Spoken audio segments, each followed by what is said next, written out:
Hello అండి, welcome to sweet మిర్చి. ఈరోజు వీడియోలో పాస్తాలో, ఫ్రైడ్ రైస్లో, చికెన్లో ఎక్కువగా యూస్ చేసే షెజ్వాన్ సాస్ని ఇంట్లోనే ఎలా ప్రిపేర్ చేయాలో చూసేద్దాం. దీన్ని ప్రిపేర్ చేయడానికి 50 గ్రాముల ఎండుమిర్చిని తీసుకోండి. ఈ ఎండుమిర్చి కనుక ఘాటుగా ఉన్నట్లయితే ఇందులోని విత్తనాలన్నింటినీ తీసేయండి. ఎండుమిర్చి ఘాటుగా లేనట్లయితే విత్తనాలతో సహా అలాగే ఉంచండి. ఇప్పుడు ఎండుమిర్చి మునిగేంత వరకు వాటర్ని యాడ్ చేసి 30 నిమిషాల పాటు నానబెట్టండి. 30 నిమిషాల తర్వాత ఇవి చక్కగా నానిపోయాయండి. ఇప్పుడు వీటిని మిక్సీ జార్లోకి ట్రాన్స్ఫర్ చేసుకోండి.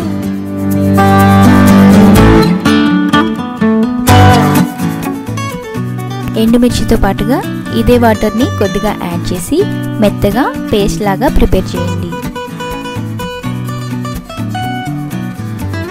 ఇప్పుడు స్టవ్ మీద కడాయి తీసుకొని ఇందులో 2 టేబుల్ స్పూన్ల ఆయిల్ని యాడ్ చేయండి. ఆయిల్ హీట్ అయిన తర్వాత కట్ చేసి పెట్టుకున్న 2 ఇంచుల అల్లం అలాగే 2 టేబుల్ స్పూన్ల వెల్లుల్లి తరుగుని యాడ్ చేసి ఫ్రై చేయండి.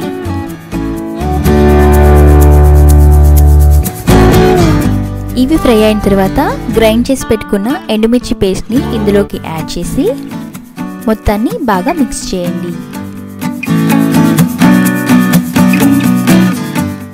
ఇప్పుడు మూత పెట్టి ఆయిల్ పైకి తేలేంత వరకు ఉడికించుకోండి.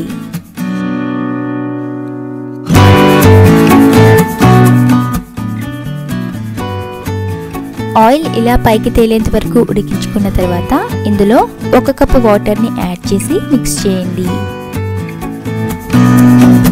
తర్వాత 2 టేబుల్ స్పూన్ల సోయా సాస్, 2 టేబుల్ స్పూన్ల టమాటో సాస్, 2 టేబుల్ స్పూన్ల పంచదార, 2 టేబుల్ స్పూన్ల వెనిగర్, రుచికి సరిపడా ఉప్పుని యాడ్ చేసి మిక్స్ చేయండి.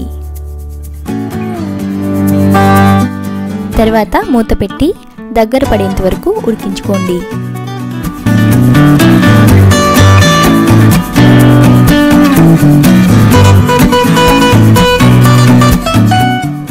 ఇది దగ్గర పడింది. ఈ కన్సిస్టెన్సీ ఉంటే సరిపోతుంది. షెజ్వాన్ సాస్ రెడీ అయిపోయింది. ఇప్పుడు దీన్ని పూర్తిగా చల్లారనివ్వండి. ఇలా చల్లారిన షెజ్వాన్ సాస్ని ఎయిర్ టైట్ కంటైనర్లోనికి ట్రాన్స్ఫర్ చేసుకుని రిఫ్రిజిరేట్ చేయడం వలన నెల రోజుల పాటు దీన్ని స్టోర్ చేసుకోవచ్చు. చూసారు కదా, షెజ్వాన్ సాస్ని ఇంట్లోనే ఈజీగా ప్రిపేర్ చేయొచ్చు. మీరు కూడా షెజ్వాన్ సాస్ని ప్రిపేర్ చేసుకొని దీంతో వెరైటీ రెసిపీలని ట్రై చేయండి. ఈ వీడియో కనుక మీకు నచ్చినట్లయితే లైక్ చేయండి, షేర్ చేయండి, స్వీట్ మిర్చి ఛానల్ని సబ్స్క్రైబ్ చేయండి. Thanks for watching.